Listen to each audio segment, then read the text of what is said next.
Hi friends, അസ്സലാമു അലൈക്കും. എന്തൊക്കെയാണ് എല്ലാവരും വിശേഷങ്ങൾ? അപ്പോൾ ഇന്നത്തെ നമ്മുടെ ക്ലീനിങ് എന്ന് പറയുന്നത് കിച്ചണാണ് കേട്ടോ.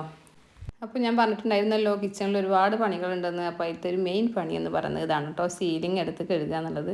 അപ്പോൾ നമ്മൾ ബാക്കിയുള്ളിടത്തൊക്കെ ജിപ്സം ബോർഡായിട്ടാണ് ചെയ്തിട്ടുള്ളത്, പക്ഷേ നമ്മൾ കിച്ചണിൽ അലുമിനിയം വെച്ചിട്ടാണ് ചെയ്തിട്ടുള്ളത് കേട്ടോ. അപ്പോൾ അങ്ങനെ ഓരോരോ ബോക്സുകളായിട്ടാണ്. അപ്പോൾ നമുക്കതെടുത്ത് ക്ലീൻ ചെയ്യാനൊക്കെ നല്ല എളുപ്പമാണ് കേട്ടോ. അപ്പോൾ ഇതിന് മുന്നേ നമ്മൾ അതിനടുത്ത് ക്ലീൻ ചെയ്തിട്ടൊക്കെ ഉണ്ട് കേട്ടോ. 1-2 തവണ, ഒരുപാട് തവണ ഒന്നുമില്ല. അപ്പോൾ അതെടുത്ത് കഴുകി വെച്ച് വെച്ചിട്ട് അതിനിതുവരെ കുഴപ്പമൊന്നും സംഭവിച്ചിട്ടില്ല. അപ്പോൾ ഇനിയിപ്പോൾ കഴുകണ കാണുമ്പോൾ പറയും, ആൾക്കാർ കമൻറ്റ് ചെയ്യും കഴുകാൻ പാടില്ല എന്നൊക്കെ. എനിക്കറിയില്ല, കഴുകാൻ പാടുമില്ല എന്നൊന്നും അറിയില്ല. എന്തായാലും ഞാനെടുത്ത് കഴുകാറുണ്ട്. 1-2 തവണ അതിന് മുന്നെടുത്ത് കഴുകിയിട്ടുണ്ട്. അപ്പോൾ വല്ലാണ്ട് അങ്ങോട്ട് ക്ലീൻ ആവാറൊന്നുമില്ല കേട്ടോ. പക്ഷേ നമുക്ക് ആ മേലുള്ള ഒരു ചെറിയൊരു ചളിയൊന്നും അങ്ങോട്ട് പോകുമെന്ന് മാത്രമേ ഉള്ളൂ. അപ്പോൾ അതിന് ഉള്ളിൽ ഇങ്ങനെ ചെതൽ വന്നേക്കട്ടോ. അപ്പോൾ അതൊന്ന് തട്ടിക്കൊടുക്കാൻ വേണ്ടി പറയാമായിരുന്നു ഞാൻ. നമ്മൾ മരമില്ല എങ്കിൽ പോലും അവിടെ ഇവിടെയൊക്കെ ഇങ്ങനെ ഓരോ ചെതലാണ്. പക്ഷേ നമുക്ക് നാശനഷ്ടങ്ങളൊന്നും സംഭവിച്ചിട്ടില്ല. കാരണം എന്താണ് പറയുക, ചുമരിൻ്റെ സൈഡിൽ കൂടെയൊക്കെയാണ് ചെതൽ വരുന്നത്. അതുകൊണ്ട് കുഴപ്പമൊന്നുമില്ല. പക്ഷേ പറയുക ചെതലാണെന്ന്. മരമൊക്കെയാണ് ഇവിടെ വെച്ചിട്ടുണ്ടെങ്കിൽ ഇപ്പോൾ ആകപ്പാടെ ചെതലൊന്നും നശിച്ചു പോയിട്ടുണ്ടാവും. നമ്മൾ മരം വീട്ടിൽ തൊടിക്കാത്ത കാരണം പിന്നെ കുഴപ്പമില്ല. ഇത് നമ്മളിങ്ങനെ എടുത്തിട്ട് ഓരോന്നെടുത്ത് കഴുകി വെക്കുകയാണ് ചെയ്യാറിട്ട്. എന്നിട്ട് നന്നായിട്ട് ഉണങ്ങിയതിന് ശേഷം നമ്മൾ വീണ്ടും അതേപോലെ തന്നെ ഫിറ്റ് ചെയ്ത് കൊടുക്കും. ഈ ഒരു കിച്ചൺ കൊണ്ടാണ് കേട്ടോ നമ്മളുടെ ചാനൽ ഇച്ചിരി റീച്ച് ആയതൊക്കെ. അതുകൊണ്ട് തന്നെ എനിക്ക് കിച്ചൻ്റെ വീഡിയോസൊക്കെ ഇടുമ്പോൾ ഭയങ്കര സന്തോഷമാണ്. എനിക്ക് കിച്ചൺ ഒന്നും കൂടെ ഒന്ന് മാറ്റം വരുത്തണം എന്നൊക്കെ എനിക്ക് മനസ്സിൽ ഭയങ്കര ആഗ്രഹമുണ്ട്. പക്ഷേ നമ്മുടെ ഈ കിച്ചൺ എന്താ വെച്ചിട്ടുണ്ടെങ്കിൽ നമ്മുടെ പഴയ കിച്ചൺ അങ്ങനെ നമ്മുടെ പഴയ റൂമുകൾ നമ്മൾ പുതുക്കിയെടുത്തതിലല്ല, നമ്മളൊരു സെപ്പറേറ്റ് ആയിട്ട് ഉണ്ടാക്കുന്നതും നമ്മൾ ഉള്ളത് നമ്മൾ അതിൽ നിന്ന് കറക്റ്റ് ചെയ്തെടുക്കുന്നതും തമ്മിൽ ഒരുപാട് വ്യത്യാസം വരും. ഈ ഒരു സീലിംഗ് എടുക്കാനും വെക്കാനൊക്കെ വളരെ എളുപ്പമാണ് കേട്ടോ. അത്ര ബുദ്ധിമുട്ടൊന്നുമില്ല ഓരോ പീസുകളായിട്ട് ഇതിൽ വെക്കാനൊക്കെ വേണ്ടിയിട്ട്. പിന്നെ നമ്മൾ ബോട്ടിൽസുകളൊക്കെ കഴുകലൊക്കെ കഴിഞ്ഞിട്ടുണ്ടായിരുന്നു കേട്ടോ. അതൊക്കെ ഞാനിങ്ങനെ കുറേശ്ശായിട്ട് കുറച്ച് ദിവസം മുന്നേ ചെയ്തിട്ടുണ്ടായിരുന്നു. നമുക്ക് കിച്ചണിൽ പണികൾ ചെയ്യുമ്പോൾ ഒരുപാട് പണികളുണ്ടെങ്കിൽ നമുക്ക് എളുപ്പമുണ്ടോ ചെയ്യാൻ. കാരണം നമ്മൾ ഓരോ ബോട്ടിൽസൊക്കെ തന്നെ ഫ്രീ ആകുമ്പോൾ അതൊക്കെ ഒന്ന് ഇങ്ങനെ ക്ലീൻ ചെയ്ത് വെച്ചാൽ മതി. ഇപ്പം തന്നെ ഇതൊക്കെ രാവിലെയാണ് കേട്ടോ. ഞാൻ രാവിലെ ബ്രേക്ക്ഫാസ്റ്റ് ഉണ്ടാക്കുന്നതിൻ്റെ ഇടയിലാണ്. അതുകൊണ്ട് അടുപ്പത്ത് ചോറുണ്ട്. അങ്ങനെ നമ്മൾ വീട്ടിൽ നമ്മൾ ജോലികൾ ചെയ്യുമ്പോൾ അതിനിടയിൽ നമുക്ക് ഇങ്ങനെയുള്ള ബോട്ടിൽസൊക്കെ കഴുകി വെക്കുക. അതൊക്കെ ഉണങ്ങിയതിന് ശേഷം നമുക്ക് അതിൽ സാധനങ്ങളൊക്കെ നിറച്ച് വെക്കുക. അങ്ങനെയുള്ളതൊക്കെ നമുക്ക് ഇങ്ങനെ ചെയ്യാം കേട്ടോ. അല്ല മെനക്കെട്ടിട്ടുള്ള പണികളൊന്നും അല്ലല്ലോ. കിച്ചണിലെ പണി എന്ന് പറയുമ്പോൾ നമുക്ക് ടൈമിങ് കുറേ എടുക്കുമെങ്കിലും നമുക്ക് ഇങ്ങനെയുള്ള പണികളൊക്കെ വരണം നമുക്ക് നല്ല സുഖമാണ് ചെയ്തെടുക്കാൻ. അപ്പോൾ ഞാനത് കുറച്ച് ദിവസം മുന്നേ ഇങ്ങനെ ചെയ്തിട്ടുണ്ടായിരുന്നു കേട്ടോ. അതുകൊണ്ട് തന്നെ ഓരോന്നിൻ്റെ അങ്ങനെ വീഡിയോ ഒന്നും ഞാൻ അങ്ങനെ കാണിക്കണില്ല. ഒക്കെ ക്ലീൻ ചെയ്ത് വെച്ചിട്ടുണ്ട്. പിന്നെ നമ്മൾ കുറച്ച് ഷെൽഫുകളൊക്കെ ക്ലീൻ ചെയ്യലൊക്കെ പിന്നെ നമുക്ക് ഫ്രീ ആയി അടുക്കള ഫ്രീ ആയിട്ടാണ് പറ്റുള്ളൂ. അപ്പോൾ നമ്മുടെ കുക്കിംഗ് ഒക്കെ കഴിഞ്ഞിട്ട് നമ്മൾ പിന്നെ ഇതിനെ നിൽക്കുകയാണ് ചെയ്തിട്ടുള്ളത് കേട്ടോ. ഈ ഒരു കിച്ചണിൽ ഒരുപാട് പേര് നെഗറ്റീവും പോസിറ്റീവും ഒക്കെ നമുക്ക് കമൻറ്റ് ചെയ്തിട്ടുള്ളൊരു കിച്ചണാണ്. അപ്പോൾ ഒരു 2 ആഴ്ച മുന്നേ അടക്കം ഒരു കമൻറ്റ് വന്നിട്ടുണ്ടായിരുന്നു കേട്ടോ, ശുദ്ധ പൊട്ടത്തരം നിങ്ങൾ ചെയ്ത് വെച്ചേക്കണം എന്നൊക്കെ പറഞ്ഞിട്ട്. അത് അടുപ്പ് ഇങ്ങനെ അവിടെ വെച്ച കാരനാണ്. പക്ഷേ അടുപ്പ് അവിടെ വന്ന് വെച്ചിട്ട് നമുക്കൊരു ബുദ്ധിമുട്ടില്ല കേട്ടോ. സത്യമായിട്ട് നമുക്കൊരു പ്രശ്നവും ഇതുവരെ തോന്നിയിട്ടില്ല.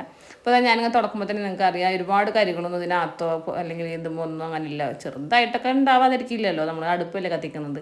അതല്ലാതുള്ള പ്രശ്നങ്ങളൊന്നുമില്ല.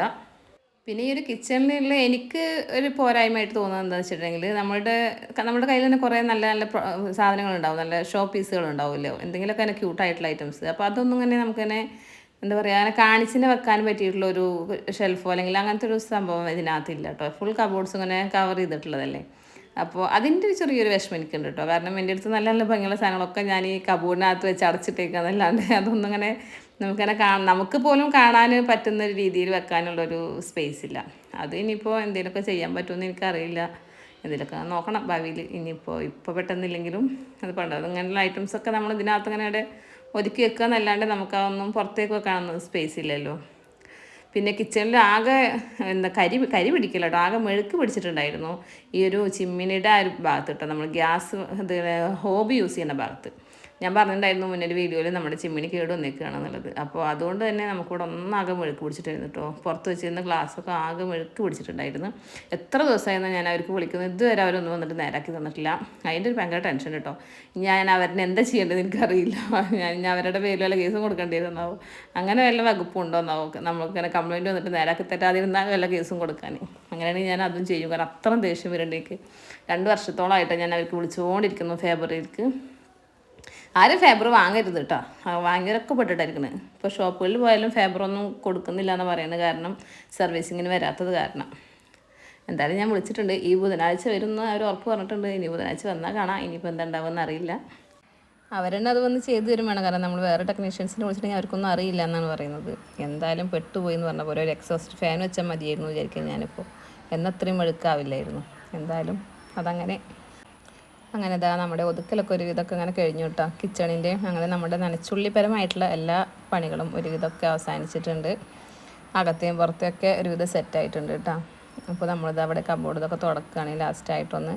അപ്പോൾ ഇവിടെ ഒന്നും അങ്ങനെ വലിയ കരിയും ചളിയൊന്നും ഇല്ല കേട്ടോ. പിന്നെ മെയിനായിട്ട് കരി ഉണ്ടായിരുന്ന ഒരു സ്ഥലം എന്ന് പറയുന്നത് ഇതാണ്, ചിമ്മിനിയുടെ ഉള്ളിൽ കേട്ടോ. നമ്മൾ ആ ചിമ്മിനി ഉണ്ടാക്കി വെച്ചിട്ടുണ്ടായിരുന്നല്ലോ, അതിനകത്ത് നല്ല കരി ഉണ്ടായിരുന്നു കേട്ടോ. എന്തായി നിങ്ങളുടെ ക്ലീനിങ്ങും കാര്യങ്ങളൊക്കെ കഴിഞ്ഞിട്ടുണ്ടാവും അല്ലേ? എല്ലാം കഴിഞ്ഞിട്ടുണ്ടാവും എന്ന് വിചാരിക്കുന്നു. കാരണം റമദാനിപ്പോൾ ആയാലോ, ഇനിയിപ്പോൾ അധികം ദിവസമൊന്നുമില്ല. റമദാനൊക്കെ ആയിട്ട് അടുക്കളയിൽ ഒതുക്കലൊക്കെ എല്ലാവരുടെയും എവിടം വരെയായി. ഒതുക്കൽ എന്ന് വിചാരിച്ച് ഞാൻ നനച്ചുള്ളി അല്ല കേട്ടോ, നമ്മുടെ അരിയും പൊടിയൊക്കെ ആക്കി വെക്കുക, മുളക് മല്ലിയൊക്കെ ഉണക്കുക, അങ്ങനെയുള്ള ഒരുപാട് പണികളുണ്ടല്ലോ. അപ്പോൾ ഈ മല്ലി മുളകൊക്കെ ഉണക്കുമ്പോൾ നമ്മൾ മുളക് എല്ലാവരും കഴുകാറുണ്ടോ?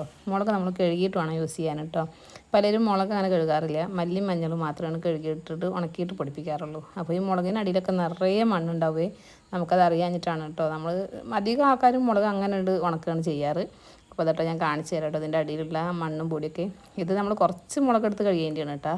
2 കിലോ മുളക് മൊത്തം എടുത്ത് കഴുകേണ്ട അല്ല. കണ്ടില്ലേ എന്തുപോലെ മണ്ണാച്ചിട്ടാണ്. ഇതൊക്കെ നമ്മുടെ വയറ്റിലേക്കാണ് എത്തുക, നമുക്കത് അറിയില്ല. പലരും പിന്നെ കടയിൽ നിന്ന് പൊടി വാങ്ങുന്നവരൊക്കെ ഉണ്ട് കേട്ടോ. അപ്പോൾ മാക്സിമം നമ്മൾ പൊടിയൊന്നും വാങ്ങാതിരിക്കുകയാണ് നല്ലത്. അപ്പോൾ അത് ഉണക്കാൻ നമുക്ക് ഇനിയിപ്പോൾ കഴുകിയിട്ടാണെങ്കിലും ജസ്റ്റ് ഒരു ദിവസം ഒന്ന് വാടി ഉണങ്ങി കിട്ടിയാൽ മതി കേട്ടോ. പിന്നെ നമുക്ക് നന്നായിട്ട് ഉണക്കിയെടുക്കണമെങ്കിൽ ഇതാ ഇങ്ങനെ ഒരു ടെക്നിക്ക് ചെയ്യാം കേട്ടോ. ഇത് ഒരുവിധം എല്ലാവർക്കും അറിയുന്നുണ്ടാവും കേട്ടോ, അറിയാത്തവരുണ്ടെങ്കിൽ അറിയാൻ വേണ്ടിയിട്ടാണ്. അപ്പോൾ അടുപ്പിൽ വെണ്ണീർ മൊത്തമായിട്ട് വാങ്ങിയതിന് ശേഷം നമുക്കൊരു പേപ്പറൊക്കെ വെച്ചിട്ട് ഇതുപോലെ മുളക് അതിലിട്ട് കൊടുക്കാം കേട്ടോ. എന്നിട്ട് നന്നായിട്ട് അടച്ച് വെച്ചിട്ടുണ്ടെങ്കിൽ അത് നന്നായിട്ട് പറഞ്ഞാൽ കുറച്ച് കഴിയുമ്പോഴത്തേനും തന്നെ നല്ല മുരുന്നനായിട്ടുണ്ടാവും മുളക് കേട്ടോ. അപ്പോൾ നമുക്ക് പൊടിപ്പിക്കാനൊക്കെ സുഖമാണ്. ഞാൻ അധികം അങ്ങനെ ചെയ്യാറ് കേട്ടോ. മഴയില്ല എന്ന് പറഞ്ഞിട്ട് കാര്യമില്ല, നമ്മൾ മുറ്റത്തിട്ടുണ്ടെങ്കിൽ കാറ്റ് കാരണം കഴിഞ്ഞ തവണ ഞാൻ ഇതുപോലെ മുറ്റത്ത് മുളക് ഉണക്കാട്ടിട്ട് കുറച്ച് കഴിഞ്ഞ് ചെന്നപ്പോൾ ഷീറ്റ് മാത്രമേ ഉള്ളൂ, മുളക് ഒരൊറ്റ ഉണ്ടല്ലോ ഒക്കെ തറയിൽ നിലത്ത് പോയേക്കണം. അപ്പോൾ ഞാൻ എന്താട്ടി റിസ്ക് എടുക്കാൻ വയ്യാന്ന് വിചാരിച്ചിട്ട് വേഗം അതിൽ വെച്ചിട്ട് ഉണക്കിയെടുക്കാമെന്ന് വിചാരിച്ചിട്ടാണ് കേട്ടോ. പിന്നെ ഇതാ നമ്മൾ കുറച്ച് അച്ചാറൊക്കെ ഇട്ട് വെച്ചിട്ടുണ്ട് കേട്ടോ. ഇനിയിപ്പോൾ അത്താഴത്തിനൊക്കെ എണീക്കുമ്പോൾ കുട്ടികൾക്കൊക്കെ എന്തെങ്കിലുമൊക്കെ കൂട്ടി കഴിക്കാമെന്ന് വിചാരിച്ചിട്ടാണ്. പിന്നെ എന്താ കുറച്ച് മുളകൊക്കെ ഞെട്ടി കളഞ്ഞ് കഴുകി വെച്ചിട്ടുണ്ട്. അതുപോലെ കുറച്ച് സവാളൊക്കെ നേരാക്കി വെച്ചിട്ടുണ്ട്. സവാളൊക്കെ നേരാക്കി വെക്കുമ്പോൾ 2 കാര്യമുണ്ട് കേട്ടോ. ഒന്നാമത് നമുക്ക് ടൈം ഇതാക്കാനും നല്ലതാണ്. പിന്നെ ഫ്രിഡ്ജിൽ വെച്ചിട്ട് എടുത്തിട്ട് അരിയുമ്പോൾ നമുക്കറിയാലോ കണ്ണരിയില്ല, ആ ഒരു ഗുണമുണ്ട് കേട്ടോ. പിന്നെ എന്താ കുറച്ച് തന്നെ അരിഞ്ഞ് വെച്ചിട്ടുണ്ട്. അരിഞ്ഞ് വെച്ചത് അത് ഒരുപാടൊന്നും വെച്ചിട്ടില്ല കേട്ടോ, കുറച്ച് അരിഞ്ഞ് വെച്ചിട്ടുള്ളൂ. പിന്നെ കുറച്ച് വെളുത്തുള്ളി, ഇഞ്ചി, ചെറിയ ഉള്ളി അതൊക്കെ നേരാക്കി വെക്കുക.